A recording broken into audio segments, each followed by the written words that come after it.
দুপুর 2টা পর্যন্ত অনেকেই বাড়িতে ছিলেন। দুপুরের খাবার খেলাম প্রতিবেশী মানোয়ার কাকার বাড়িতে। কাকিমা রান্না করে ডেকেছিল, কিন্তু আমি যাইনি বলে পাঠিয়ে দিয়েছে। বিকালে দেখে পারভেজ খুলনায় চলে গেল, তবে আমাকে নেওয়ার জন্য অনেক চেষ্টা করছে।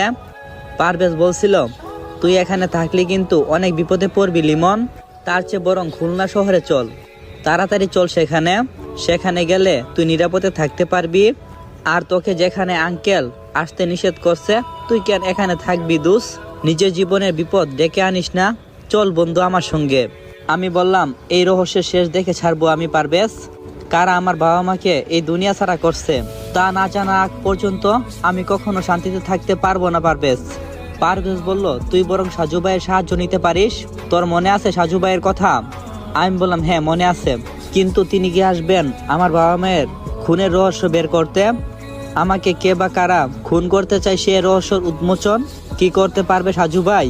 পারভেজ বলল, আমার বিশ্বাস তিনি পারবেন, কারণ সাজু ভাই হচ্ছে ঠান্ডা মাথার একটা রোমান্টিক ছেলে।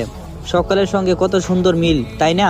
সেবার যখন তিনি খুলনায় এসেছিলেন তোদের মেসের মধ্যে, তাই তো আমরা সবাই গেছিলাম দেখা করতে।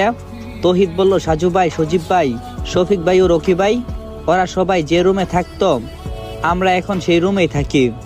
আমি বললাম, ঠিক আছে পারভেজ, তুই বরং সন্ধ্যা হওয়ার আগে চলে যাম। আমি আর তৌহিদ আগামীকাল সকালে খুলনায় আসব, তারপর সাজু ভাইয়ের সঙ্গে দেখা করে সবকিছু তাকে জানাবো। পারভেজ বলল, তাহলে রাতে থাকতে হবে কেন? আমি বললাম, মনির ভাই বলছে যে আজকে রাতের বেলায় তিনি কিছু জরুরি কাগজ নিয়ে আসবেন, সবকিছু আমার জমি জমার বিষয়ে, আর সেই সঙ্গে গোপন কিছু কথা জানাতে চাই।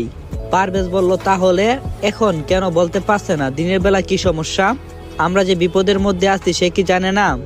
আমি বললাম, তাদের বাড়িতে সমস্যা হবে, আর শুধু শুধু এত চিন্তা করিস না। পারভেজ বলল, ঠিক আছে, সাবধানে থাকিস, আর আগামীকাল সকালে উঠে রওনা দিস লিমন। আমি বললাম, আচ্ছা ঠিক আছে। সন্ধ্যার খানিকটা আগে বাজারের মধ্যে গেলাম আমি আর তৌহিদ।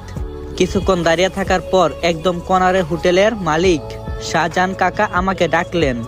আমি তার কাছে যেতেই তিনি আমাকে নিয়ে হোটেলের পিছনে গেলেন, আর সঙ্গে সঙ্গে আমিও গেলাম। কাকা বললেন, তোমার বাবা মার ঘটনার জন্য সবাই স্তব্ধ হয়ে গেছে, তাই সান্ত্বনা দেওয়ার কোনো ভাষা নেই, কিন্তু তোমাকে কিছু গোপনীয় কথা জানাতে চাই, মনোযোগ দিয়ে শুনবা, তবে আমি যে বলছি কাউকে বলবে না। আমি বললাম, কি কথা শাহজাহান কাকা? তখন শাহজাহান কাকা বলল, তোমার জলিল কাকার সঙ্গে জমি নিয়ে যে ঝামেলা ছিল আর মামলা চলছিল, সেটা কেন শেষ হয়েছে জানো?